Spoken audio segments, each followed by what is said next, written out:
नमस्कार। सभी भूगोलवेताओं का मैं YouTube और DCI के ऐप पर स्वागत करता हूं। हमने एक सीरीज़ तो भारत का जो भूगोल है उसकी सीरीज़ चला रखी है और जो दूसरी सीरीज़ आज हम लोग जो हैं वो भौगोलिक जो चिंतन का इतिहास है, भौगोलिक चिंतन का जो विकास है, जो थॉट है, ज्योग्राफिकल थॉट, उसकी एक सीरीज़ आज हम चालू कर रहे हैं। और भौगोलिक जो चिंतन है, ज्योग्राफिकल जो थॉट है, वो बहुत ही इम्पोर्टेंट चीज़ है। और प्रत्येक, चाहे वो नेट की एग्ज़ाम हो, सेट की एग्ज़ाम हो या स्कूल लेक्चर की एग्ज़ाम हो, यहाँ से कम्पिटेटिव एग्जामों में बड़ी मात्रा में क्वेश्चन पूछे जाते हैं। कभी कभी तो यहाँ इस श्रृंखला से 30-30 क्वेश्चन भी पूछे गए हैं। स्कूल लेक्चर में जो है 150 में से यहाँ अकेले से इस पोर्शन से जो है 30 क्वेश्चन भी आए हुए हैं। ठीक है, इस प्रकार से ये सिलेक्शन का एक प्रमुख आधार बनती है। और नेट यहाँ से भी जो है 10-12 क्वेश्चन भी अधिकतम पूछे हुए हैं। सेट की एग्जाम में भी इस सीरीज से जो है वो 8 या 10 क्वेश्चन जो है अधिकतम पूछे गए हैं, 10-12 क्वेश्चन भी आए हुए हैं। इस प्रकार से ये सीरीज जो है कॉम्पिटिटिव एग्जामों की दृष्टि से बहुत ही ज़्यादा इम्पोर्टेंट है। ठीक है, और इनमें सबसे पहला जो टॉपिक है वो है यूनानी ज्योग्राफर। यूनानी जो भूगोलवेता हैं उनका क्या योगदान जो है वो बड़ा महत्वपूर्ण है। यहीं से ये इस सीरीज की शुरुआत होती है, यूनानियों से ही। ठीक है, अब देखो यूनानी जो भूगोलवेता हैं उनकी चर्चाएं अपने करेंगे। अब देखो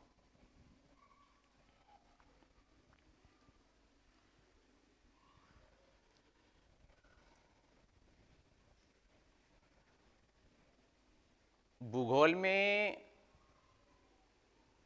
जो भौगोलिक ज्ञान है, उस भौगोलिक जो ज्ञान को सबसे पहले विकसित करने का कार्य, सबसे पहले विकसित करने का जो कार्य है वो यूनानियों ने किया था।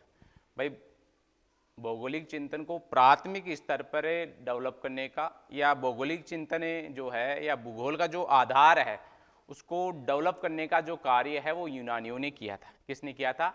यूनानी जो भूगोलवेता हैं उन्होंने ये काम किया था। ये सेट के एग्जाम में भी आया हुआ क्वेश्चन है कि भूगोल को प्रारंभिक स्तर पर, भूगोल को प्रारंभिक स्तर पर विकसित करने का कार्य किसके द्वारा किया गया था? यूनानियों के द्वारा किया गया था। किसके द्वारा? यूनानियों के द्वारा किया गया था। अब देखो यूनानियों से पहले अपने एक चीज पढ़ते हैं, फोनेशियन वासी। फोनेशियन वासी, अब देखो कौन थे फोनेशियन वासी? फोनेशियन जो लोग थे वो इजराइल, जॉर्डन, लेबनान और टर्की, ये जो क्षेत्र था वो प्राचीन काल में फोनेशियन के नाम से जाना जाता था। ये जो क्षेत्र था, यहाँ पर जो संस्कृति जो डेवलप थी, यहाँ जो लोग रहते थे उनको फोनेशियन वासी कहा जाता था। ठीक है, और ये नाविक हुआ करते थे। फोनेशियन वासी क्या थे? नाविक। नौकाओं के द्वारा ये एक क्षेत्र से दूसरे क्षेत्र में घूमते रहते थे। इसलिए इन्होंने सबसे पहले भौगोलिक ज्ञान का अर्जन किया। भौगोलिक जो ज्ञान है उसको सबसे पहले इकट्ठा करने का कार्य किनके द्वारा किया गया? फोनेशियन वासियों के द्वारा किया गया। ये कॉम्पिटेटिव एग्जाम की दृष्टि से बनने वाला पहला क्वेश्चन जो है वो फोनेशियन वासियों के संदर्भ में अपन देखें तो इनका क्वेश्चन क्या बनता है कि भौगोलिक ज्ञान को, भौगोलिक ज्ञान के सबसे पहले धनी व्यक्ति कौन थे?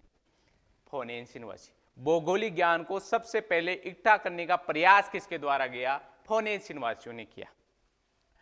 अब ये क्या थे? इनकी जो सोच थी, जो इनकी थिंकिंग थी, वो मतलब बहुत ही संकीर्ण इनकी सोच थी।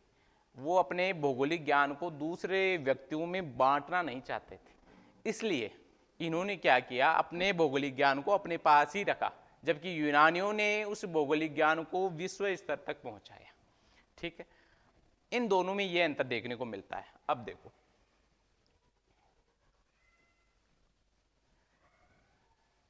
ये जो क्षेत्र है, इस क्षेत्र में ये फोनेशियन वासी रहते थे। फोनेशियन वासी टर्की, सीरिया, लेबनान और इजराइल, इस क्षेत्र में जो है वो फोनेशियन वासी रहते थे। यहाँ इनके नगर बसे हुए थे। कौन कौन से नगर बसे हुए थे ये भी पूछ लिया जाता है। यहाँ एक टोय नगर जो है वो था लेबनान में, ठीक है। इसके अलावा लेबनान में ही जो है यहाँ सीडोन जो है वो नगर था, सीडोन नाम का नगर था, ठीक है। लेबनान में ये दो नगर, उनकी यहाँ दो कॉलोनियाँ बची हुई थी, सीडोन और टॉय, ठीक है। इसके अलावा ये ट्यूनीशिया जो क्षेत्र था, इस क्षेत्र में उन्होंने कार्थेज और यूथिका नामक जो है अपनी कॉलोनियों का विकास किया था, ठीक है। इस क्षेत्र में कार्थेज नगर और यूथिका नगर फोनेशियन वासियों के द्वारा बसाए गए थे। यहाँ इनकी पहले संस्कृति मौजूद थी फोनेशियन वासियों की, जहाँ सीडोन और जो टाई जो नगर थे वो यहाँ पर स्थित थे, ठीक है। टाई या टायरे जो नगर था वो यहाँ पे स्थित था, ठीक है। इस प्रकार से ये उनकी कॉलोनियाँ थी फोनेशियन वासियों की। और इस क्षेत्र में वो नौकाओं के द्वारा, जो ये मेडिटेरियन सी है, भूमध्य सागर है, इस क्षेत्र में वो नौकाओं के द्वारा घूमते थे और भौगोलिक ज्ञान को इकट्ठा करते थे। इस प्रकार से भौगोलिक ज्ञान को इकट्ठा करने का सबसे पहले जो प्रयास किया था वो किसने किया था? फोनेशियन वासियों ने किया था। भौगोलिक ज्ञान के पहले धनी व्यक्ति कौन थे? फोनेशियन वासी थे। ये एक ही क्वेश्चन बनता है इनका। और इनकी जो कॉलोनियां हैं उनके बारे में कि कार्थेज और यूथिका नगर, इनका बारे में पूछा हुआ भी क्वेश्चन है नेट के एग्जाम में। कार्थेज नगर जो है किन के द्वारा बसाया गया था? ठीक है, फोनेशियन वासियों के द्वारा बसाया गया था। ये इनके नगर थे। अब देखो नेक्स्ट,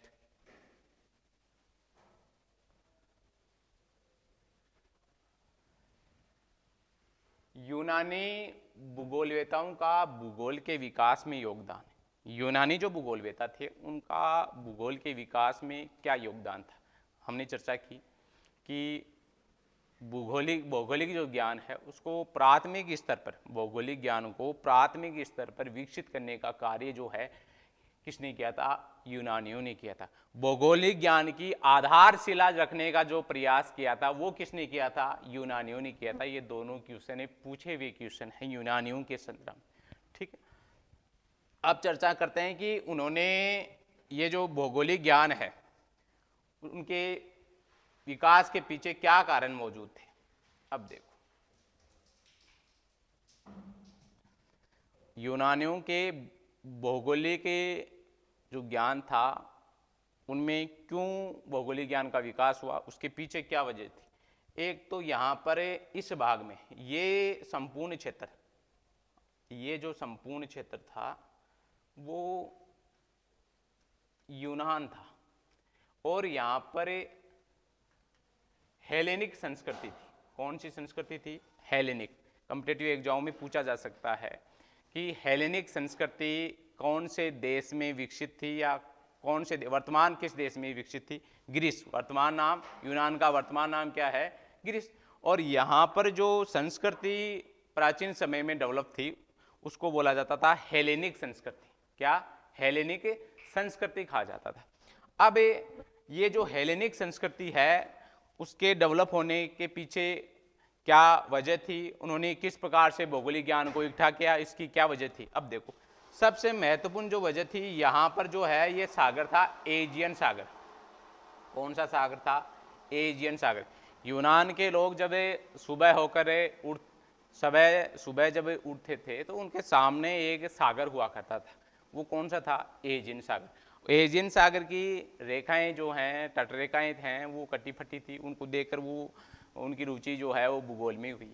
इस प्रकार से एजियन सागर जो है इसका बड़ा ही महत्व है। अब पूछा जा सकता है कि यूनानियों की भूगोल में रुचि किस सागर के कारण हुई?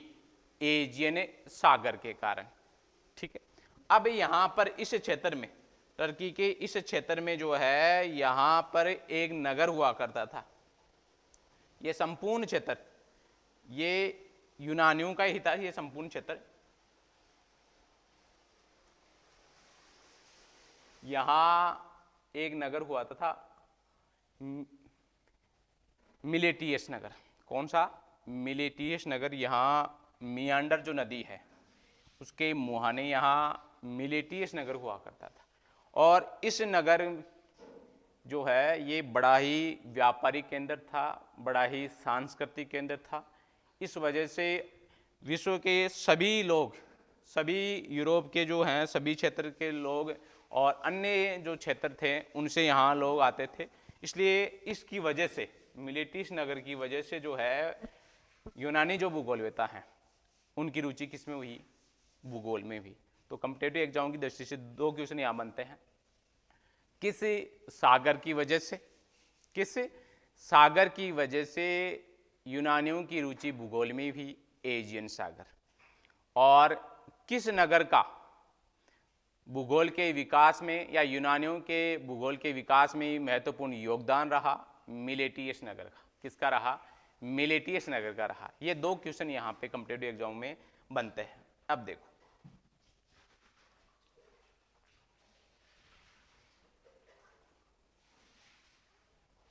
सबसे पहले जितने भी यूनानी भूगोलवेता हुए हैं, यूनानी भूगोलवेताओं में सबसे पहले अपने शुरुआत करते हैं होमर से।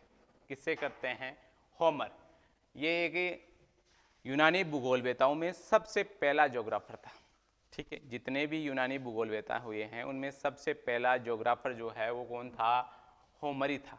ठीक है, अब यूनानी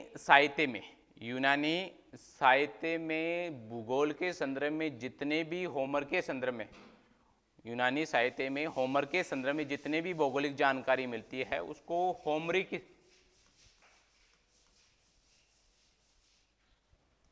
भूगोल के नाम से जाना जाता है। उसको किस नाम से जाना जाता है? होमरिक भूगोल के नाम से जाना जाता है। होमर का इतना ज़्यादा योगदान था, जितने भी इनसे बाद में जितने भी यूनानी ज्योग्राफर हुए हैं उन्होंने सब ने होमर को भूगोल का पिता कहा है। क्या कहा है? यूनानी भूगोलवेताओं के अनुसार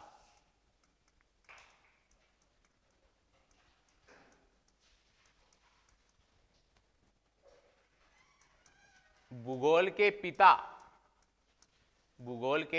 पिता कौन थे? होमर। क्वेश्चन बनता है कि यूनानी भूगोलवेताओं के अनुसार या यूनानी भूगोलवेताओं ने किसे जो है भूगोल का पिता कहा है? होमर को। ठीक है, और ये चीज मिलती कहाँ है?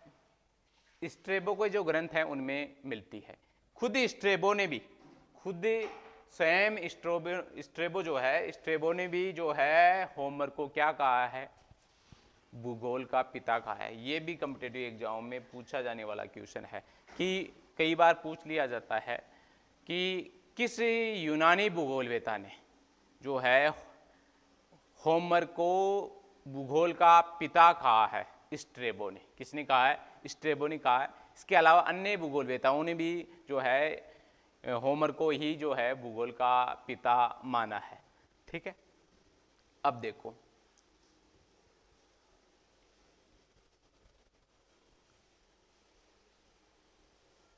ये होमर थे। कौन थे? होमर। ठीक है, अब होमर ने दो किताबें लिखी हैं। होमर ने दो किताबें लिखी हैं, इलियड और ओडेसी। इलियड और ओडिसी ये उनके दो महाकाव्य थे। ठीक है, इलियड और ओडिसी, क्योंकि होमर जो है मुख्यतः एक कवि थे, पोएट थे, और इन्होंने जो है दो महाकाव्य लिखे। कौन कौन से? इलियड और ओडिसी। इलियड जो है वो ऐतिहासिक ग्रंथ था। कैसा था? ऐतिहासिक ग्रंथ। जबकि ओडेसी जो है वो कैसा था? भौगोलिक ग्रंथ था। कैसा था? भौगोलिक ग्रंथ था। कॉम्पिटिटिव एग्जाम में पूछा जाने वाला ये दोनों ही क्वेश्चन इंपॉर्टेंट है। ठीक है, एक क्वेश्चन तो ये पूछा लिया जाता है कि इलियड अथवा ओडिसी किस यूनानी भूगोलवेता की कृतियां हैं? होमर की। ठीक, दूसरा क्वेश्चन है इनके संदर्भ में पूछ लिया जाए कि उसकी कौन सी कृति जो है, होमर की कौन सी कृति या लाइन दे दें कि होमर की ओडेसी जो करती थी वो भौगोलिक करती थी, जबकि इलियड जो है उसकी करती ऐतिहासिक थी। क्या ये लाइन सही है? हाँ, ये लाइन सही है। ठीक है, उसकी इलियड जो है वो ऐतिहासिक और ओडेसी जो है उसकी भौगोलिक जो है ग्रंथ थे। ठीक है, अब देखो, अब उसकी चर्चा करते हैं हम किसकी,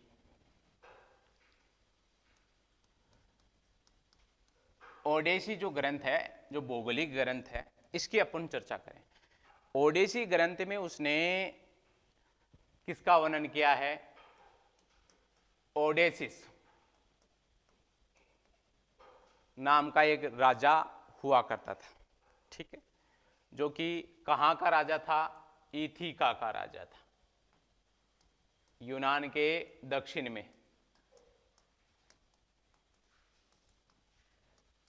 एक द्वीप है इथिका, और वहां का राजा कौन होता था? ओडेसिस जो है वहां का राजा हुआ करता था। होमर ये कहता है अपने ओडेसी ग्रंथ में कि यूनान के दक्षिण में एक इथिका द्वीप है या इथिका देश है छोटा सा, वहां उसका राजा ओडेसिस हुआ करता था।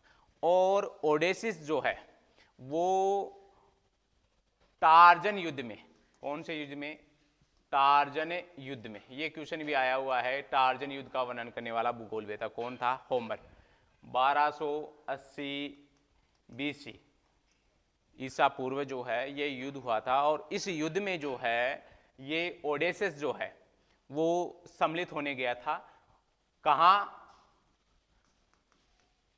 टाय जो राज्य है उसके पतन के लिए, टाय राज्य के पतन के लिए ये वहाँ सम्मिलित होने गया था। ग्रीक की मैथोलॉजी जो है उसमें एक कथा मिलती है यहाँ कि स्पार्टा जो है उसकी राजकुमारी को जो है वो टाय का राजकुमार जो है भगा के ले गया था। फलस्वरूप जो टाय जो है वहाँ के टाय है उस पर सभी राजाओं ने जो है आक्रमण किया था, और उसमें ओडेसिस भी जो है उसमें सम्मिलित होने गया था। लेकिन ये जो टाय है, इस क्षेत्र में जो टाय है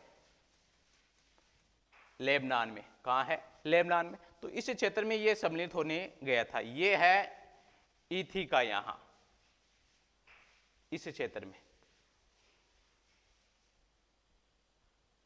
यहां है इथिका। ठीक है, तो ये यहां सम्मिलित होने गया था। अब हुआ ये कि इस क्षेत्र में तूफान आ गया, समुद्र के अंदर, भूमध्य सागर के अंदर तूफान आ गया, और उसकी जो नौका है वो धीरे धीरे इस संपूर्ण भूमध्य सागर को पार करते हुए जो है कहाँ चली गई? धुरों के ऊपर चली गई। कहाँ चली गई? धुरों के ऊपर। और धुरों पर इसने जो है अनुभव ये किया कि वहाँ 6 महीने के दिन और 6 महीने की रातें उसने सबसे पहले अनुभव की थी। तो महत्वपूर्ण क्वेश्चन ये बनता है, किस यूनानी भूगोलवेता ने 6 महीने के दिन और 6 महीने की रातों का वर्णन किया है?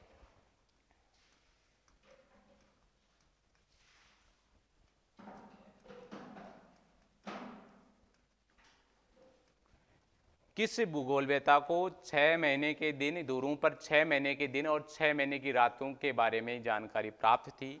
होमर को। ठीक है, और जिस ध्रुवीय क्षेत्र में ये गया था, जिस ध्रुवीय क्षेत्र में ये गया था, उस ध्रुवीय क्षेत्र को इसने जो नाम दिया है वो सीमेरियन प्रदेश नाम दिया है। क्या नाम दिया है? सीमेरियन।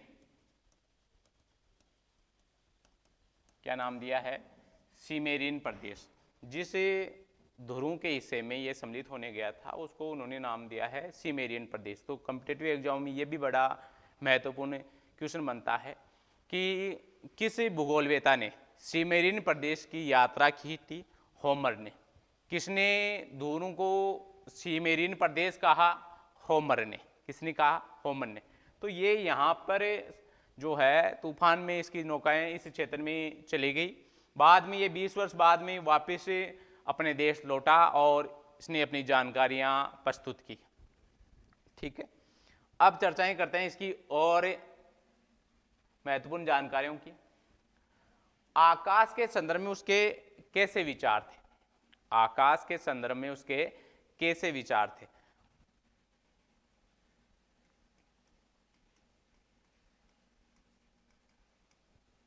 इसने बताया कि आकाश जो है वो 4 लंबे खंभों पर टिका हुआ है, ठीक है, जिसको उसने टालस पिलर्स कहा है।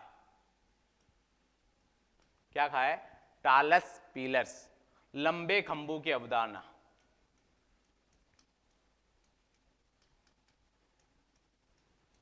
ये भी नेट के एग्जाम में आया हुआ क्वेश्चन है कि आकाश के संदर्भ में लंबे खंभों की अवधारणा किसने मानी थी?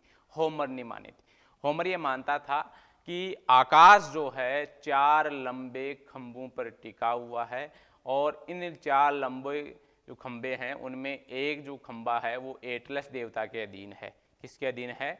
एटलस देवता के अधीन है। और ये जो 4 जो मेहराबे हैं, ये चारों जो खंभे हैं वो स्वर्ग में जाने के रास्ते भी हैं, ठीक है। इस प्रकार से आकाश के संदर्भ में ये कहता है। आकाश का जो ये ढाल बताता है वो कैसा बताता है? कॉनकेव। कॉनकेव जो ढाल है वो बताता है, ठीक है। मतलब ढाल जो हैं वो 2 प्रकार के होते हैं। एक कॉन्वेक्स होता है, ठीक है, इस प्रकार से खड़ा जो ढाल होता है उसको कॉन्वेक्स बोला जाता है। और एक कॉनकेव होता है जिसको अवतल, क्या बोला जाता है? अवतल। और ये उत्तल है, ठीक है। तो इस प्रकार से ये जो ढाल है आकाश का वो क्या बताता है? अवतल, ठीक है। भाई होमर को समझने के लिए हमें एक नॉर्मल व्यक्ति बनना पड़ेगा।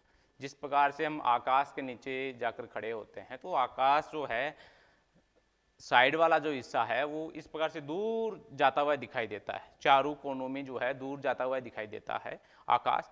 मतलब उसका ढाल होमर ने जो है वो कैसा माना है? अवतल माना है, ठीक है। जैसे ये पृथ्वी है और यहां कोई व्यक्ति जो है खड़ा हो और उसको आकाश जो है इस प्रकार से दिखाई दे, ठीक है। तो ये जो ढाल माना है उसको उसने अवतल ढाल माना है। क्या माना है? अवतल ढाल, कॉनकेव ढाल माना है, ठीक है। तो ये आकाश के संदर्भ में उसके विचार थे। यहां से क्वेश्चन एक तो ये बनता है कि आकाश के संदर्भ में लंबे खंभों की जो अवधारणा है वो किसने दी थी? होमर ने दी थी, ठीक है। Talus pillars concept. साथ ही उसने आकाश का ढाल कैसा माना था? कॉनकेव, ठीक है। अब देखो बहुत ही इंपॉर्टेंट क्वेश्चन यहां से बनता है, ठीक है। बहुत ही इंपॉर्टेंट क्वेश्चन यहां से बनता है। देखो उसने 4 प्रकार की क्या बताई? हवाएं बताई। 4 दिशाओं 4 दिशाओं से आने वाली। तो दिशाओं के बारे में सबसे पहले 4 दिशाओं को व्यक्त करने वाला जो भूगोलवेता था वो कौन था? होमर था। 4 दिशाओं को बताने वाला पहला भूगोलवेता कौन हुआ? होमर, ठीक है। इसने हवाएं कितने प्रकार की बताई? 4 प्रकार की बताई, ठीक है। अब देखो कौन कौन सी हवाएं उसने बताई थी 4 प्रकार की।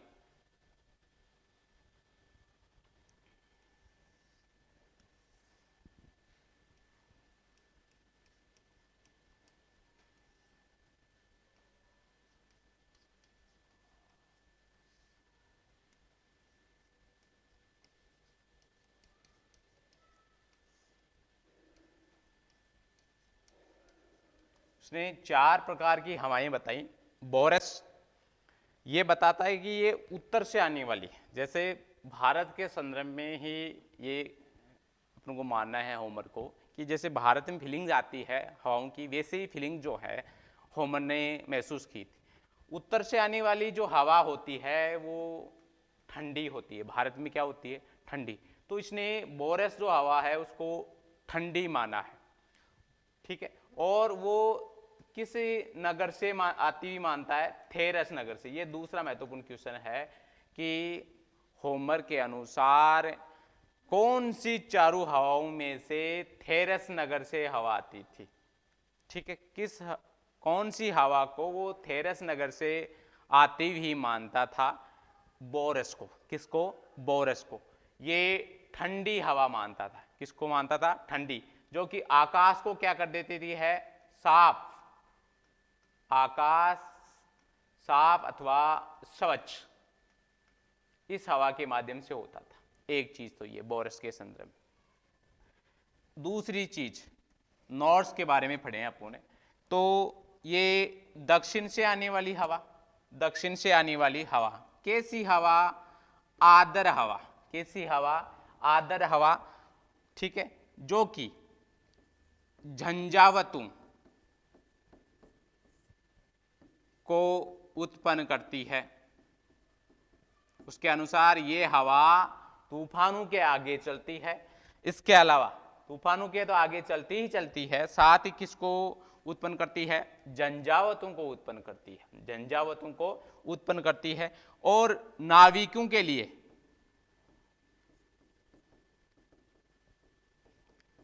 सर्वाधिक खतरनाक, सर्वाधिक खतरनाक हवा बताता है इसको। वो क्या बताता है, नाविकों के लिए ये सर्वाधिक खतरनाक हवा है। भाई होमर है, होमर ने 4 प्रकार की हवाओं के बारे में बताया।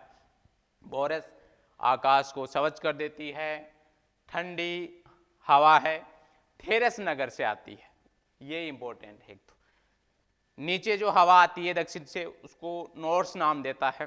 कैसी हवा है, झंझावातों को उत्पन्न करने वाली, आर्द्र हवा है, तूफानों के आगे चलती है और नाविकों के लिए सर्वाधिक खतरनाक है। नाविकों के लिए क्या है, सर्वाधिक खतरनाक हवा किसको मानता है, नॉर्थ को मानता है, ठीक है। अब देखो जेफरीज की बात करें अपन, पश्चिम से आने वाली हवा, पश्चिम से आने वाली हवा कैसी हवा, धूल भरी हवा। कैसी हवा, धूल भरी हवा है, ठीक है। और सर्वाधिक प्रचंड हवा, सर्वाधिक प्रचंड, सर्वाधिक वेग वाली हवा कौन सी है, जेफरीज। उसके अनुसार सर्वाधिक वेग वाली हवाएं जो हैं कौन सी हैं, जेफरीज हैं, जो कि धूल भरी हैं। कैसी हैं, धूल भरी हैं।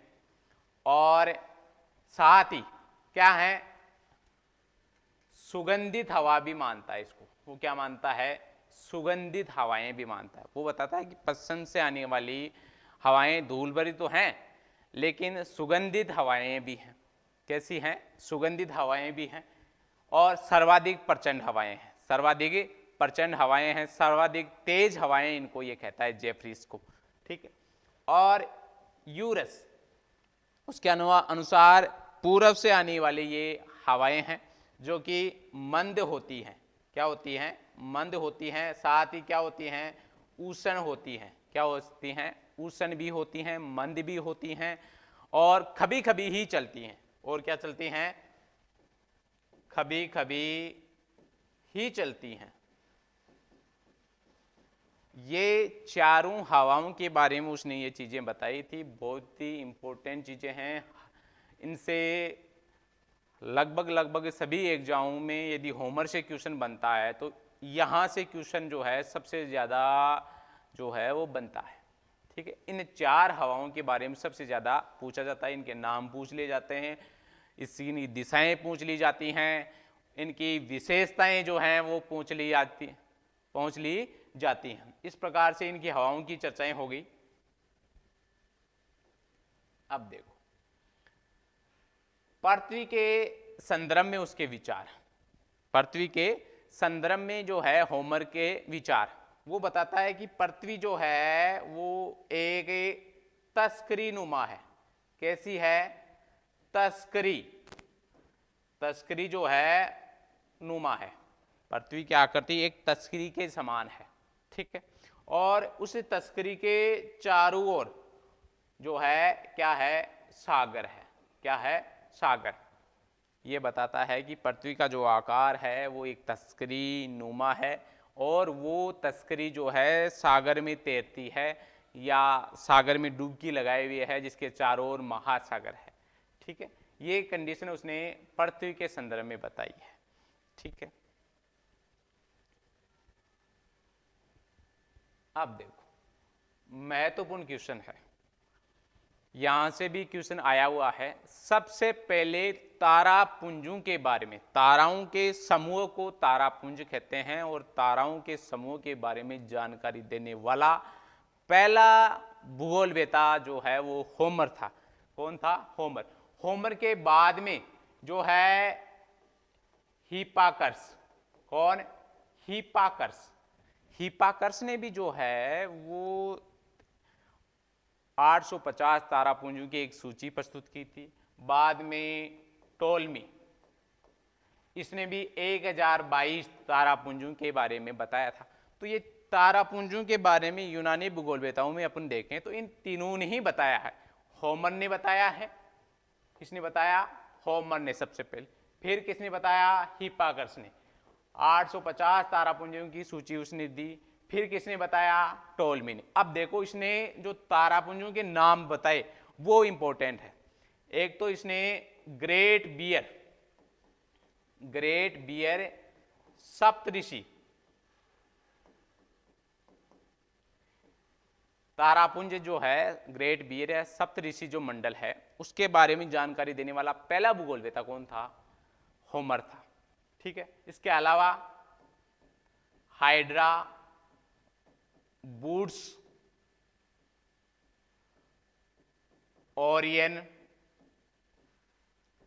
ध्रुव तारा, इन सभी तारापुंजों के बारे में जानकारी देने वाला जो भूगोलवेता था वो कौन था? होमर था। कौन था? होमर। तो बड़ी इंपॉर्टेंट चीजें हैं कि ग्रेट बियर के बारे में जानकारी या सप्तऋषि के बारे में जो मंडल है उसके बारे में जानकारी देने वाला पहला भूगोलवेता कौन था? होमर था। ठीक है, बाकी ये दो भूगोलवेता जो हैं इन्होंने भी तारापुंजी के बारे में बताया था, लेकिन यहाँ हम होमर की चर्चा कर रहे हैं। ठीक है, इनके नाम भी बताना जरूरी है ताकि आप एक आगे से आगे आपको एक जो है डाउट क्लियर नहीं हो। जब अलग अलग ज्योग्राफर पढ़ेंगे तो उनकी जो है खिचड़ी बन जाती है, तो उस खिचड़ी को दूर करने का प्रयास करेंगे अपने यहाँ। सभी को एक साथ कोई चीज़ आ रही है तो उसको एक ही चीज़ में बताने का कोशिश करेंगे यहाँ, ताकि वो खिचड़ी जो है वो नहीं बन पाए। अलग अलग चीज़ें अलग अलग रूप से व्यवस्थित तरीके से जो है अपन रखेंगे। अब देखो, तो ये चर्चा होगी, यहां से क्वेश्चन बनता है। अब देखो, पृथ्वी के आकार के संदर्भ में, पृथ्वी के आकार के संदर्भ में, ठीक, उसके विचार क्या थे? भाई पृथ्वी को वो कैसी मानता था? तस्करीनुमा। कैसी मानता था? तस्करीनुमा। ठीक है, ये क्वेश्चन पूछा जा सकता है कि होमर के अनुसार जो है पृथ्वी का आकार कैसा था? तस्करीनुमा। हालांकि ये क्वेश्चन जो है इतना गंभीर क्वेश्चन नहीं है। ठीक है, उसके अन्य विचारों की अपन चर्चाएं करें होमर के, तो अब देखो, एक तो उसने होमरिक स्कूल की स्थापना की। होमरिक स्कूल की स्थापना किसके द्वारा की गई? होमर के द्वारा की गई। किसके द्वारा की गई? होमर के द्वारा की गई। एक चीज तो ये। इसके अलावा इसने अपने जो बुक्स हैं इलियड ओडिसी, उनमें मिस्र के वैभव, उसकी संपन्नता के बारे में बताया है। आर्गोनॉट्स की यात्राओं के बारे में बताया है। ठीक है, उत्तरी यूरोप की असभ्य जनजातियों के बारे में बताया है। पूर्वी भूमध्य सागर के बारे में बताया है, ठीक है, और सीमेरियन प्रदेश के बारे में बताया है। इसने अपने ग्रंथों में इन चीज़ों के बारे में बताया। मिस्र की वैभवशीलता के बारे में बताया है, उसकी संपन्नता के बारे में बताया है, आर्गोनॉट्स की यात्राओं के बारे में बताया। आर्गोनॉट्स जो है वो क्या थे? 40 व्यक्तियों का एक समूह था जो किसी राज्य के पतन के लिए ये भी गया था। तो आर्गोनॉट्स की जो यात्राएं हैं उनके बारे में उन्होंने बताया था। उत्तरी यूरोप की असभ्य जनजातियां, जिनमें उसने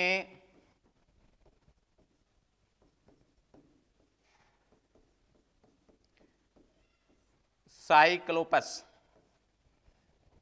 जो उसके अनुसार ये बड़ी खूंखार जनजाति होती थी, असभ्य जनजाति जिसके केवल एक ही आंख मानता था, वो साइक्लोपस, ठीक है। इस जनजाति का इसने वर्णन किया। इंपॉर्टेंट क्वेश्चन है कि होमर ने उत्तरी यूरोप में कौन सी जनजाति को बसा हुआ माना था? साइक्लोपस, ठीक है, ये क्वेश्चन है, ठीक है।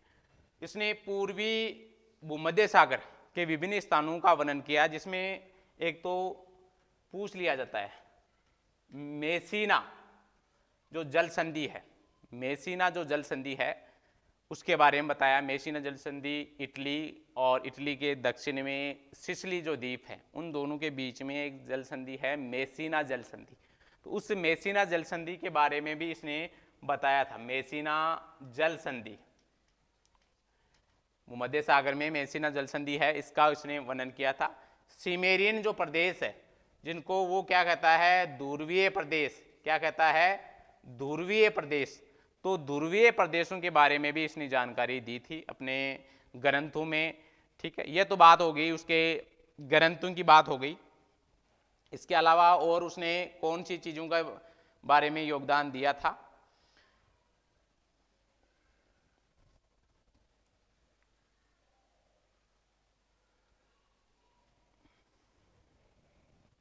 उसने एशिया को उगते हुए सूर्य की भूमि और यूरोप को अस्त होते सूर्य की भूमि माना, ठीक है।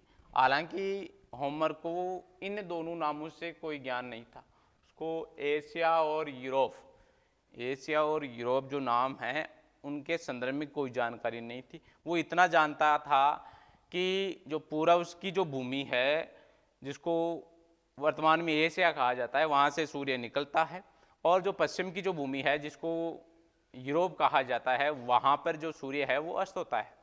इस प्रकार से उसको इतना ही नॉलेज जो है वो प्राप्त था। किसके संदर्भ में? सूर्य उदय और सूर्य अस्त के संदर्भ में उसकी जानकारियां थी। 6 महीने के दिन और 6 महीने की रातों के बारे में जानकारी देने वाला पहला भूगोलवेत्ता कौन था? होमर, ठीक है। एक महत्वपूर्ण क्वेश्चन ये बनता है उसका, जिसकी चर्चा हमने कर ली है, किस प्रकार से उसने ये चीजें बताई थी। ध्रुवीय प्रदेश के बारे में जानकारी देने वाला पहला व्यक्ति वही था, ठीक है। 4 दिशाओं के बारे में जानकारी देने वाला पहला व्यक्ति वही था। हवाओं के बारे में जानकारी देने वाला पहला व्यक्ति वही था। 4 हवाओं की उनकी विशेषता बताने वाला वो व्यक्ति था, ठीक है। इसके अलावा जो तारापुंज है उनके बारे में जानकारी देने वाला पहला व्यक्ति था। आकाश के संदर्भ में जो टालस पिलस कॉन्सेप्ट है वो उसकी देन है, लंबे खंभों की अवधारणा। टार्जन युद्ध के बारे में उसने बताया था। तो ये क्वेश्चन है कॉम्पिटिटिव एग्जाम में होमर के संदर्भ में आए हुए हैं। उसके इलियड और ओडिसी जो ग्रंथ हैं उनके संदर्भ में आए हुए क्वेश्चन हैं। कौन सा ग्रंथ उसका ऐतिहासिक था, कौन सा उसका भौगोलिक था? एलियड उसका जो है ऐतिहासिक और ओडिसी उसका जो है भौगोलिक ग्रंथ था। इसकी चर्चाएं हमने कर ली हैं। अब देखो नेक्स्ट है थेल्स का योगदान। किसका योगदान? थेल्स का योगदान। देखो ये थेल्स जो है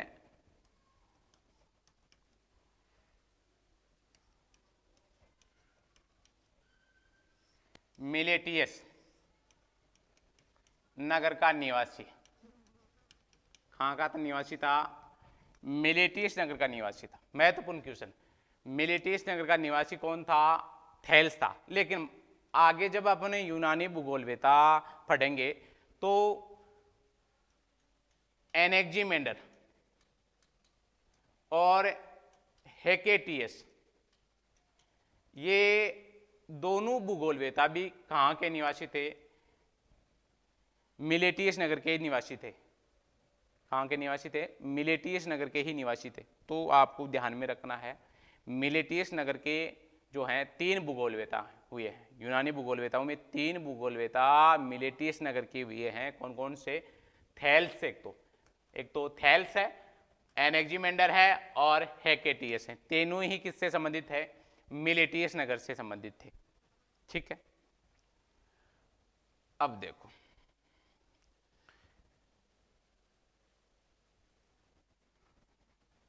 तीनों कहाँ से संबंधित थे? मिलेटियस नगर से संबंधित थे। और ये मिलेटियस नगर कहाँ पर था? वर्तमान जो टर्की है, टर्की में मियांडर नदी के मुहाने ये बसा हुआ नगर था। और उस दौरान इस क्षेत्र को जो है आयोनियन प्रदेश कहा जाता था। क्या कहा जाता था? आयोनियन प्रदेश। तो दूसरा ये पूछ लिया जाए कि आयोनियन प्रदेश के निवासी कौन कौन थे? तो ये तीनों ही जो हैं वो आयोनियन जो प्रदेश है उसके निवासी थे। थेल्स, एनेक्जिमेंडर और हेकेटियस तीनों जो हैं आयोनियन प्रदेश के क्या थे? निवासी थे। अब देखो ये थेल्स था, ठीक है,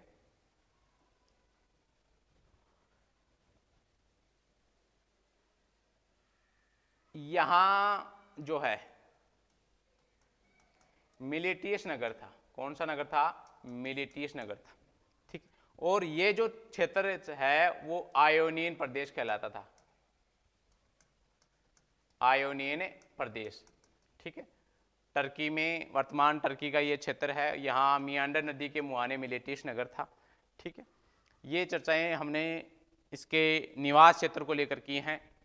ठीक है, अब देखो आगे। थेल्स एक व्यापारी था। कॉम्पिटिटिव एग्जाम में पूछा हुआ क्वेश्चन है कि कौन सा यूनानी भूगोलवेता एक बिजनेसमैन, एक व्यापारी था? थेल्स था। देखो इसकी रुचि व्यापार में थी। व्यापार में होने के कारण ये क्या है कि अलग अलग देशों में जाया करता था। इसने ये क्या था? यात्री था। क्या था?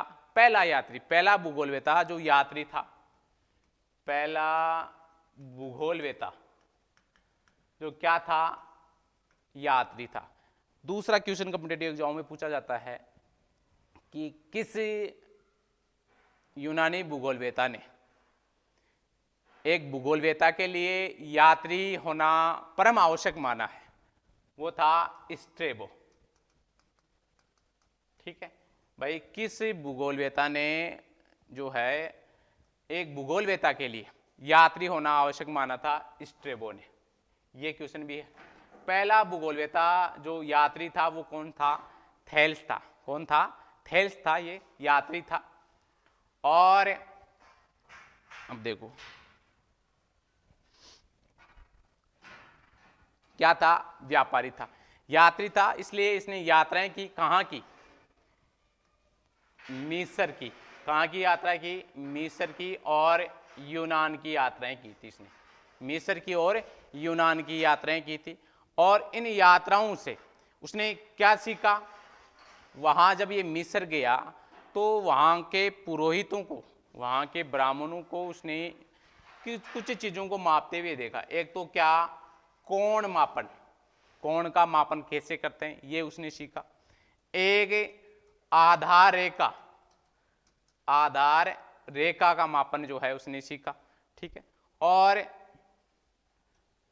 कृषि भूमि का मापन जो है वो करना इसने सीखा। तो ये जो चीजें हैं वो इस यात्रा के दौरान सीखी थी। जब ये मिस्र की यात्रा के दौरान जो गया तब इसने कोण बनाना, आधार रेखा, ठीक है, ये चीजें इसने सीखी थी। ठीक है, अब देखो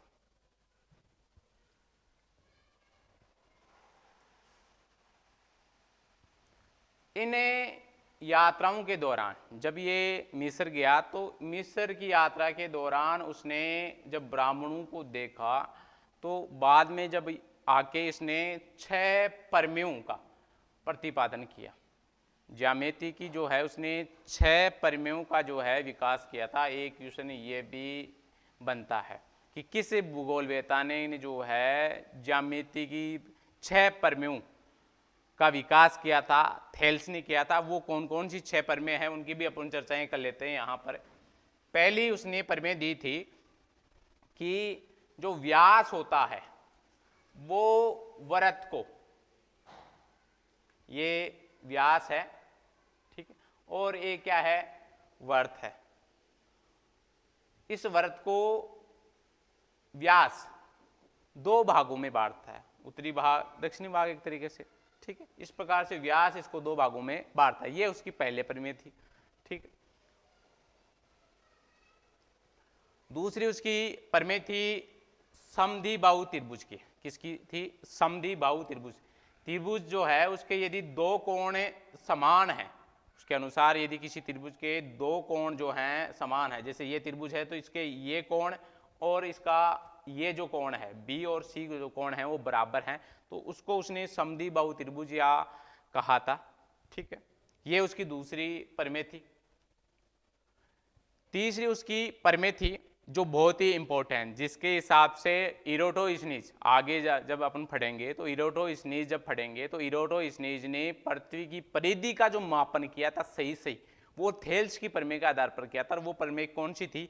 यही वो प्रमेय थी, यदि 2 समानांतर रेखाएं हों और उन समांतर रेखाओं को एक विकीर्ण रेखा काट दे, उसके अनुसार यदि 2 समांतर रेखाएं या 2 समानांतर विकीर्ण जो हैं, 2 समांतर किरणें गुजर रही हों और उनको एक विकीर्ण रेखा काट दे, तो ये जो विपरीत कोण होंगे वो क्या होंगे?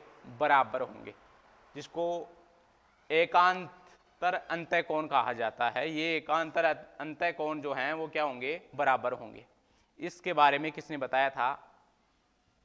थेल्स ने बताया था। किसने बताया था? थेल्स ने बताया था। जब इरोटोस्थिनीज ने पृथ्वी की परिधि का मापन किया था तो इसी प्रमेय का उपयोग उसने है वो किया था। अब देखो नेक्स्ट उसकी जो प्रमेय थी वो थी, ये थी कि यदि 2 त्रिभुज हैं और उन 2 त्रिभुजों में यदि एक भुजा और 2 कोण जो हैं वो बराबर हैं तो उसको उसने समरूप त्रिभुज कहा था। क्या कहा था? समरूप त्रिभुज कहा था। दोनों त्रिभुज उसके अनुसार क्या थे? समान थे, इस प्रकार से। ठीक है, ये उसकी एक अलग प्रमेय थी। इसके अलावा उसकी एक प्रमेय यह भी थी कि एक अर्धवर्त, एक जो अर्धवर्त होता है, अर्धवर्त में बनने वाले जो कोण होते हैं वो समकोण होते हैं। जैसे ये अर्धवर्त है और यहां जो कोण बना ये कोण क्या है? समकोण है। तो अर्धवर्त में बनने वाले जो कोण होते हैं थेल्स के अनुसार वो क्या होते हैं? समकोण होते हैं। जैसे यहां भी अर्धवर्त है तो यहां जो कोण बना, ये कोण बना, ये भी क्या है? समकोण है। ये भी क्या है? समकोण है। तो अर्धवर्त में जितने भी कोण बनते हैं वो सभी क्या होते हैं? समकोण होते हैं। ये भी किसने बताया था? थेल्स ने बताया था। इस प्रकार से थेल्स ने इन प्रमेयों का प्रतिपादन किया था। ठीक है, सूर्य ग्रहण के बारे में उसने बताया। उसने 28 मई 585 BC में एक सूर्य ग्रहण की भविष्यवाणी की थी। थेल्स ने जो है एक सूर्य ग्रहण की भविष्यवाणी की थी और उसकी डेट कॉम्पिटिटिव एग्जाम में पूछी हुई है। नेट के एग्जाम में भी आई, ये क्वेश्चन आया हुआ है, सेट के एग्जाम में भी आया हुआ है। उसकी डेट पूछी हुई है 28 मई 585 BC को उसने एक सूर्य ग्रहण की जो है भविष्यवाणी की थी। आगे आने वाले जितने भी ज्योग्राफर हुए हैं उसने इस भविष्यवाणी को सही माना था। उन्होंने माना था प्लिनी जो आगे एक ज्योग्राफर आएगा, उसने भी माना था कि जो थेल्स की भविष्यवाणी थी वो सही थी, और उसकी ये भविष्यवाणी, उसका जो आधार था वो जल था। उसने जल को प्रथम तत्व माना था और उसके आधार पर जो है उसने ये भविष्यवाणी की थी। ठीक है, सूर्य ग्रहण के संदर्भ में। तो ये क्वेश्चन कम्पिटिटिव एग्जामों के लिए बड़ा महत्वपूर्ण है। 28 मई 585 BC। अब देखो नील नदी के संदर्भ में उसके विचार।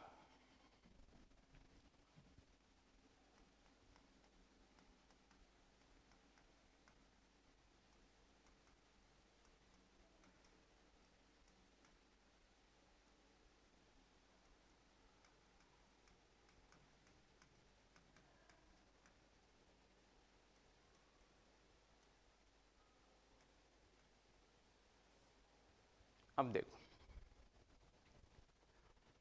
उसने कहा था कि जो नील जो नदी है वो दो शाखाओं से मिलकर बनी है, जो कि सही है। वर्तमान में जब हम देखते हैं तो नील नदी सफ़ेद नील और नीली नील, इन दोनों से मिलकर जो है वो नील नदी का निर्माण होता है। और थेल्स ने भी यही चीज़ बताई थी कि बाहेल गजल, उसने बताया कि बाहेल गजल, जिसको उसने क्या कहा, इसको वर्तमान में सफ़ेद नील कहा जाता है। तो ये यूनानी जो शब्द है वो बड़ा महत्वपूर्ण है। पूछ लिया जाए कि थेल्स के अनुसार कौन सी जो नदी है वो सफ़ेद थी, तो बाहेल गजल जो है उसके अनुसार सफ़ेद नील, और बाहेल अजरक जो है उसके अनुसार क्या थी, नीली नील थी। ठीक, और इनके साथ साथ वो बताता है नील नदी की बाढ़ों के बारे में भी बताता है। ठीक है, नील नदी में बाढ़ें किस प्रकार से आती हैं इसके बारे में भी बताता है। नील नदी के बारे में यहाँ जब चर्चा ही हो गई तो आगे आने वाले जो ज्योग्राफर हैं उनके बारे में भी यहाँ चर्चा जो होना जरूरी है कि नील नदी के बारे में सबसे पहले जानकारी देने वाला व्यक्ति कौन होगा, कौन है, थेल्स। अब आगे नील नदी के डेल्टा के बारे में जानकारी देने वाला भूगोलवेता कौन आएगा, हेरोडोटस। कौन आएगा, हेरोडोटस, जिसने कहा कि मिस्र जो है वो नील नदी की देन है। ठीक है, Egypt is a gift of Niels, उसने ये कहा था हेरोडोटस ने। उसने डेल्टा शब्द जो है वो प्रस्तावित किया था। ठीक है, इसके पहले अरस्तु, भाई हेरोडोटस के बाद में जब है वो अरस्तु ये कहता है कि जो नील नदी है उसमें बाढ़ें जो आती हैं वो इथोपिया की जो गाद है उसकी वजह से आती हैं, वो मिट्टी जो इकट्ठी हो जाती है उसकी वजह से आती हैं, वो डेल्टा जो है वो इथोपिया की गाद से बना है। ये चीज़ें बताता है कौन, अरस्तु। फिर आगे टोलमी जो एक ज्योग्राफर आएगा, ठीक है, वो ये बताता है कि नील नदी जो है वो दो जगह से निकलती है। एक जो है लूनर पर्वत से, जिसको वर्तमान में विक्टोरिया लूनर पर्वत, जिसको वर्तमान में किलिमंजारो कहा जाता है, वहाँ से निकलती है। ठीक है, दूसरी कोलाई जो झील है वहाँ से ये निकलती है। तो उसके दोनों नदियों के उद्गम अलग अलग हैं। ये किसने बताया था, टोलमी ने। तो ये नील के बारे में भी जानकारी जो होना जरूरी है कि नील जो नदी है उसके संदर्भ में आगे आने वाले सभी ज्योग्राफरों ने इसके बारे में जो है बताया है।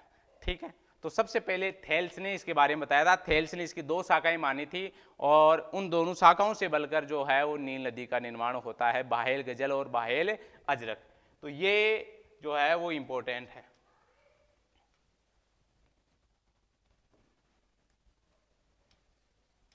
ठीक है, अब देखो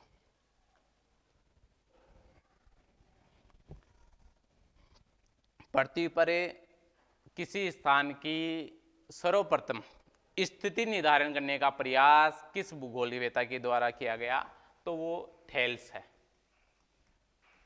सर्वप्रथम पृथ्वी पर किसी स्थानों की स्थिति निर्धारण करने का प्रयास किया गया, किसके द्वारा किया गया, थेल्स के द्वारा। पृथ्वी की परिधि का मापन सर्वप्रथम किसके द्वारा किया गया, वो थेल्स के द्वारा किया गया। ठीक है, और पृथ्वी की परिधि का सही जो मापन है वो किसने किया था, इरेटोस्थनीज ने किया था। ठीक है, पृथ्वी की परिधि का सर्वप्रथम मापन सही किसने किया था, इरोटोस्थिनीज, जिसको पृथ्वी के मापन शास्त्र का पिता कहा जाता है, इरोटोस्थिनीज को, उसकी चर्चाएं अब जब इरोटोस्थिनीज पढ़ेंगे तब आएगा। लेकिन सबसे पहले उसने प्रयास किया था पृथ्वी की परिधि का, लेकिन वो त्रुटि वाला प्रयास था थेल्स का। अब देखो, थेल्स एक दार्शनिक था। क्या था? दार्शनिक। ठीक है। इसने आयोनियन स्कूल की स्थापना की। इसको आयोनियन दर्शन का पिता कहा जाता है। दर्शन का पिता कहा जाता है। ठीक है। थेल्स ने जो एक दर्शन डेवलप किया था, पहला दार्शनिक था ये। क्या था? यूनानी पहला दार्शनिक, पहला भूगोलवेता जो दार्शनिक था वो कौन था? थेल्स। ठीक है। पहला व्यापारी कौन था? थेल्स। ठीक है। पहला गणितज्ञ कौन था? थेल्स था। ठीक है। आयोनियन स्कूल का संस्थापक, आयोनियन दर्शन का पिता किसको कहा जाता है? थेल्स को कहा जाता है। और अब देखो,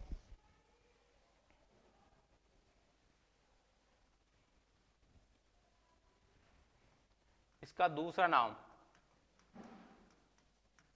मिलेशियन स्कूल भी है। क्या है? मिलेशियन जो स्कूल है वो भी इसका दूसरा नाम है। ठीक है।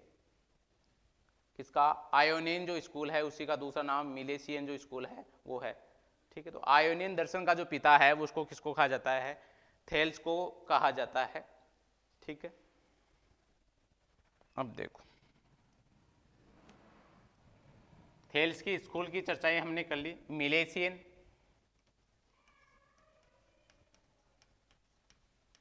मिलेशियन और आयोनियन स्कूल का पिता या संस्थापक किसको कहा जाता है? थेल्स को ही कहा जाता है। अब देखो, थेल्स की मापन की विधियां, थेल्स की मापन की विधियां। भाई इसने फील्ड बुक का मापन करना सीखा। एक तो फील्ड बुक, जब ये मिस्र यात्रा के दौरान गया तो वहाँ के ब्राह्मणों को इसने फील्ड बुक का मापन करते हुए देखा, कोण बनाते हुए देखा था, आधार रेखा खींचने का प्रयास करने वाला ये पहला भूगोलवेता था। तो इन तीनों के बारे में भी ये महत्वपूर्ण है। इसने भूमि का मापन करना सीखा। सबसे महत्वपूर्ण है, किसी भूगोलवेता ने जो है भूमि का मापन करना सीखा था वो क्या है? थेल्स ही है। उसने कृषि भूमि के मापन की विधियों का अध्ययन किया था। कृषि भूमि जो है उसकी मापन की जो विधियां हैं वो सबसे पहले किसने डेवलप की थी? थेल्स ने। महत्वपूर्ण क्वेश्चन बनता है कि कृषि भूमि की मापन की विधियां सबसे पहले किस भूगोलवेता ने विकसित की थी? थेल्स ने विकसित की थी। ठीक है। अब देखो, थेल्स की पुस्तक, इसने 580 बीसी 580 बीसी में एक नक्षत्रों की उत्पत्ति और पृथ्वी की उत्पत्ति, नक्षत्रों की व्याख्या करने वाली और पृथ्वी की उत्पत्ति वाली एक पुस्तक लिखी थी। नक्षत्रों के संदर्भ में और पृथ्वी की उत्पत्ति के संदर्भ में एक पुस्तक लिखी 580 बीसी में। इस वजह से जो है इसको क्या कहा जाता है? गणितीय भूगोल का पिता कहा जाता है। किसके साथ मिलकर? एनेक्जीमेंडर के साथ में। एनेक्जीमेंडर के साथ में थेल्स को भी क्या कहा जाता है? गणितीय भूगोल का पिता कहा जाता है। यदि दोनों साथ में आ जाए तो एनेक्जीमेंडर जो है उसके ज़्यादा संभावनाएं हैं सही होने की, क्योंकि भूगोल में दो परंपराएं चलती हैं। एक साहित्यिक परंपरा, लिटरेरी ट्रेंड, और दूसरा जो है वो गणितीय परंपरा, मैथमेटिकल्स ट्रेड। ठीक है, मैथमेटिकल्स जो ट्रेड है उसको चलाने वाला कौन था? एनेक्जिमेंडर था। और साहित्यिक परंपरा को चलाने वाला पहला भूगोलवेता कौन था? हेकेटियस था। कौन था? हेकेटियस। ये ध्यान में रखने वाला क्वेश्चन है, ये पीजीटी की एग्जाम में आया हुआ क्वेश्चन है। ठीक है, केवीएस वगैरह की एग्जाम में और नवोदय की एग्जाम में ये क्वेश्चन पूछा हुआ क्वेश्चन है कि साहित्यिक परंपरा का प्रतिपादन है किसके द्वारा किया गया? हेकेटियस। और उसके बाद में दूसरा नंबर इसके सेकंड है हेरोडोटस। ठीक है, पहला शुरुआत होती है हेकेटियस से, दूसरा जो है आने वाला भूगोलवेता इस परंपरा में वो हेरोडोटस है। ठीक है, और गणितीय परंपरा का जो सूत्रधार करने वाला व्यक्ति था, जो भूगोलवेता था, वो एनेक्जिमेंडर था। ठीक है, तो ये आपको ध्यान में रखना है, गणितीय परंपरा एनेक्जिमेंडर के द्वारा। ठीक है, अब देखो इस प्रकार से जो है हमने थेल्स का अध्ययन किया है। थेल्स के बारे में क्वेश्चन पूछा जाता है कि ये किस नगर का निवासी था? मिलेटियस नगर का निवासी था, और अथवा आयोनियन प्रदेश का ये निवासी था। ठीक है, कौन से तीन भूगोलवेता जो है वो मिलेटियस नगर से संबंधित थे? थेल्स, हेकेटियस और एनेक्जिमेंडर थे। कौन सा भूगोलवेता जो है वो एक व्यापारी था? तो थेल्स ही था। ठीक है, उसने कितने प्रमेयों का प्रतिपादन किया था? उसने ज्यामिति की 6 प्रमेयों का प्रतिपादन किया था, ये हमने देखा। सूर्य ग्रहण की भविष्यवाणी जो है व्यक्त करने वाला भूगोलवेता कौन था? थेल्स था। उसकी डेट पूछ ली जाती है 28 मई 585 बीसी। 28 मई 585 बीसी जो है हमने देखी है, अभी पढ़ी है। इसके अलावा नील नदी की बारे में जानकारी देने वाला पहला भूगोलवेता कौन था? थेल्स ही था। उसके अनुसार नील नदी 2 नदियों से मिलकर बनी है, बाहेल गजल और बाहेल अजरक। पहला यात्री भूगोलवेता कौन था? थेल्स था। आयोनियन स्कूल अथवा मिलेशियन स्कूल की स्थापना किसने की थी? थेल्स ने की थी। और विश्व की उत्पत्ति और नक्षत्रों के विषय में, पृथ्वी की उत्पत्ति के संदर्भ में जो पुस्तक लिखी थी वो किसने लिखी थी? थेल्स ने लिखी थी। कृषि भूमि का मापन सर्वप्रथम किसके द्वारा किया गया था? थेल्स के द्वारा किया था। पृथ्वी के किसी स्थान की स्थिति निर्धारण का सर्वप्रथम प्रयास किसके द्वारा किया गया? थेल्स के द्वारा किया गया। इस प्रकार से थेल्स जो है वो बड़ा ही महत्वपूर्ण भूगोलवेता हुआ है, और यहाँ इसके विभिन्न क्वेश्चन जो हैं कॉम्पिटिटिव एग्जाम में पूछे गए हैं। ठीक है, गणितीय परंपरा की शुरुआत किसने? एनेक्जिमेंडर ने की थी। साहित्यिक परंपरा की शुरुआत किसने की थी? हेकेटियस ने की थी। ठीक है, इसने नक्षत्रों की उत्पत्ति के संदर्भ में किताबें लिखी, जिसकी वजह से इसको एनेक्जिमेंडर के साथ गणितीय भूगोल का पिता भी कहा जाता है। ठीक है, थेल्स की मापन की विधियां इसने फील्ड बुक बनाना सीखा, कोण बनाना सीखा, आधार रेखाएं बनाना सीखा। सबसे पहले आधार रेखा खींचने वाला व्यक्ति भी थेल्स ही था। कृषि भूमि की मापन विधियां सर्वप्रथम जो है किसने डेवलप की थी? थेल्स ने डेवलप की थी। ठीक है, इसने मिलेशियन स्कूल की अथवा आयोनियन स्कूल की स्थापना इसने की थी। ये पहला दार्शनिक भूगोलवेता था। इसने आयोनियन स्कूल की स्थापना, आयोनियन दर्शन का इसको पिता कहा जाता है। मिलेशियन स्कूल की स्थापना इसने की थी। स्थिति निर्धारण का सर्वप्रथम प्रयास इसने किया था। पृथ्वी की परिधि मापने का प्रयास सबसे पहले इसने किया था, लेकिन इरोटोस्थिनीज को पृथ्वी की परिधि का मापन शास्त्र का पिता कहा जाता है। ये चीज आपके दिमाग में पहले भी रहनी चाहिए। नील नदी के संदर्भ में पहली जानकारी देने वाला व्यक्ति कौन था? थेल्स था। उसने बताया नील नदी 2 नदियों से मिलकर बनी है, बाहेल गजल और बाहेल अजरक। बाद में जो है अरस्तु ने नील नदी के बारे में जानकारी दी। बाद में सबसे महत्वपूर्ण जानकारी जो है इसके बारे में हेरोडोटस ने दी थी, जिसने जो है इसके डेल्टा का अध्ययन किया और डेल्टा शब्द प्रस्तावित किया था। और बाद में जो है टोल्मी, इसने जो है इसकी 2 अलग अलग शाखाओं को जो अलग अलग जगह से निकलती थी उसके उद्गम स्थल के बारे में जानकारी देने वाला जो भूगोलवेता था वो कौन था? टोल्मी। तो नील नदी के उद्गम स्थल के बारे में जानकारी, सही जानकारी देने वाला भूगोलवेता जो है वो टोलमी था। इसके बारे में सर्वप्रथम जानकारी देने वाला जो भूगोलवेता था वो थेल्स था। इसके डेल्टा का अध्ययन करने वाला भूगोलवेता कौन था? हेरोडोटस था। ठीक है। सूर्य ग्रहण की भविष्यवाणी 28 मई 585 बीसी को की थी। ये महत्वपूर्ण क्वेश्चन था। ठीक है। उसने जो 6 प्रमेय बताई थी कि अर्धवर्त पर बने सभी कोण जो हैं वो समकोण होते हैं। यदि 2 त्रिभुज हैं और उनके 2 कोण और एक भुजा समान है तो वो जो हैं समरूप त्रिभुज होंगे।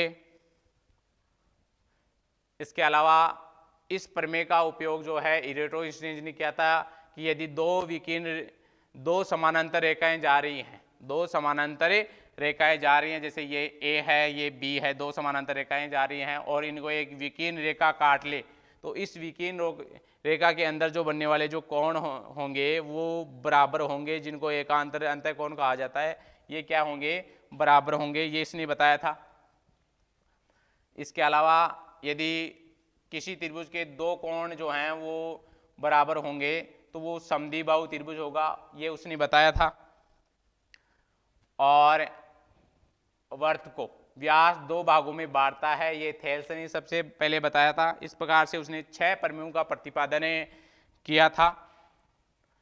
और थेल्स जो है उसकी यात्राओं की अपन चर्चाएं करें तो उसने इजिप्ट, मिस्र की यात्राएं की थी और उसने जो है वो यूनान की यात्राएं की थी। मिस्र और यूनान की उसने यात्राएं की थी। पहला यात्री भूगोलवेता कौन था? थेल्स ही था। और मिस्र यात्रा उसके लिए सबसे महत्वपूर्ण थी। पहला यात्री भूगोलवेता और स्ट्रेबो, जिसने ये बताया था कि एक भूगोलवेता के लिए यात्री भूगोलवेता होना परम आवश्यक है। ठीक है। और इन यात्राओं के दौरान उसने आधार रेखा, कृषि भूमि का मापन, कोण और फील्ड बुक बनाना सीखा था। ज्यामिति की 6 प्रमेयों का प्रतिपादन इसी यात्रा से प्रभावित होकर उसने किया था। ये थेल्स था। इसका जन्म कहाँ पर हुआ था? मिलेटियस नगर में हुआ था। इसका जन्म कहाँ हुआ था? मिलेटियस नगर में हुआ था। एक क्वेश्चन ये भी पूछ लिया जाता है कि मिलेटियस नगर का मानचित्र किसने तैयार किया था। जब आगे अपने हेकेटियस पढ़ेंगे तब ये आएगा कि इसका मानचित्र किसने तैयार किया था। हेकेटियस ने। भाई मिलेटियस नगर के 3 भूगोलवेता वे हैं, थेल्स, एनेक्जिमेंडर और हेकेटियस। जो अंतिम भूगोलवेता हुआ है, अंतिम मिलेटियस का अंतिम जो भूगोलवेता था वो हेकेटियस था और इसी ने जो है वो मानचित्र बनाया था किसका? मिलेटियस नगर का। ये बड़ा महत्वपूर्ण क्वेश्चन है। ये आयोनियन प्रदेश का निवासी था। ठीक है। जो मिलेटियस नगर था वो कहाँ आता था? आयोनियन प्रदेश में आता था। तो इस आयोनियन प्रदेश से संबंधित है या कौन से 3 भूगोलवेता आयोनिक जो है संप्रदाय से संबंधित थे? तो ये तीनों भूगोलवेता आयोनिक संप्रदाय से संबंधित थे। कहने का मतलब थेल्स, एनेक्जिमेंडर और जो है हेकेटियस, ये आयोनियन संप्रदाय से संबंधित भूगोलवेता माने गए हैं। ठीक है। ये इससे पहले हमने होमर पढ़ा था। होमर में उसने होमरिक स्कूल की स्थापना की थी। उसने मिस्र के वैभव, उसने अपने ग्रंथों में मिस्र के वैभव, आर्गोनॉट्स की यात्राएं, इसके अलावा उसने जो है पूर्वी भूमध्य सागर, जिसमें उसने मेसिना जो जलसंधि है उसके बारे में बताया था। ठीक है। इसके अलावा उसने उत्तरी यूरोप की असभ्य जनजातियां हैं उनका वर्णन किया, जिसमें साइक्लोपस जो जनजाति है उसका वर्णन उसने किया था। सीमेरियन प्रदेश, जिसको वो ध्रुवीय प्रदेश कहता है, वहाँ की यात्रा करने वाला ये पहला भूगोलवेता था, जिसने 6 महीने के दिन और 6 महीने की रातों के बारे में बताने वाला ये पहला भूगोलवेता। 4 प्रकार की हवाओं के बारे में, 4 प्रकार की दिशाओं के बारे में बताने वाला ये पहला भूगोलवेता था।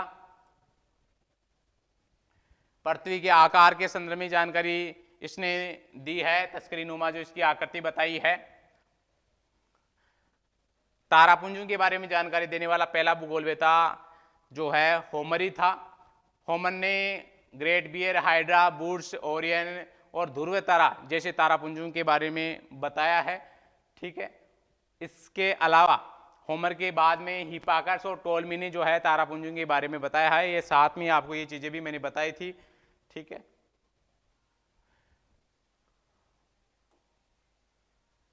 हवाओं के बारे में हमने जानकारी कर ली कि उसने 4 प्रकार की हवाएं, बोरस, नॉर्स, जेफ्रीज और यूरस। जेफ्रीज पश्चिम से आने वाली धूल भरी और सर्वाधिक प्रचंड हवा जो कि सुगंधित हवा भी है। बोरस उत्तर से आने वाली जो एथेरस नगर से आती थी और आकाश को स्वच्छ करने वाली ये हवा है जो कि ठंडी हवा थी। नॉर्थ ये दक्षिण से आने वाली जो है एक आर्द्र हवा जो कि तूफानों के आगे चलती है और झंझावातों को लाने वाली यह हवा है। नाविकों के लिए सर्वाधिक खतरनाक हवा इसको बताता है नॉर्थ को। यूरस ये मंद हवा और उष्ण हवा है जो कभी कभी ही चलती थी और पूरब से आती थी। इन हवाओं के बारे में उसने बताया था। ठीक है, आकाश के संदर्भ में उसका ढाल उसने जो है अवतल बताया। आकाश के संदर्भ में उसने लंबे खंभों की जो अवधारणा है होमर ने वो दी। लंबे खंभों की अवधारणा के बारे में बताया कि आकाश लंबे खंभों के ऊपर टिका हुआ है। उसने अपने ओडेसिस जो ग्रंथ है जो कि एक ओडेसी जो ग्रंथ है जो कि एक भौगोलिक ग्रंथ माना जाता है, जबकि इलियड एक ऐतिहासिक ग्रंथ माना जाता है। ये जानकारी होमर ने बताई। ओडेसी में उसने ओडेसिस नाविक का उल्लेख किया है जो कि टार्जन युद्ध के बारे में बताता है।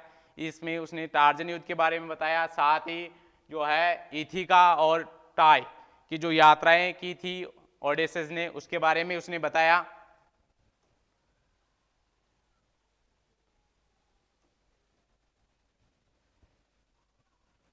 इसको सभी यूनानी भूगोलवेता जो हैं वो भूगोल का पिता का मानते हैं। विशेषकर जो है स्ट्रेबो ने इसको भूगोल का पिता कहा है। पूछ लिया जाता है कि होमर को भूगोल का पिता कहने वाला भूगोलवेता कौन था? स्ट्रेबो। ठीक है, इसके साथ ही हमने जो भौगोलिक चिंतन का जो विकास क्रम की जो सीरीज चलाई है उसके पहला जो टॉपिक है हमने कंप्लीट किया है।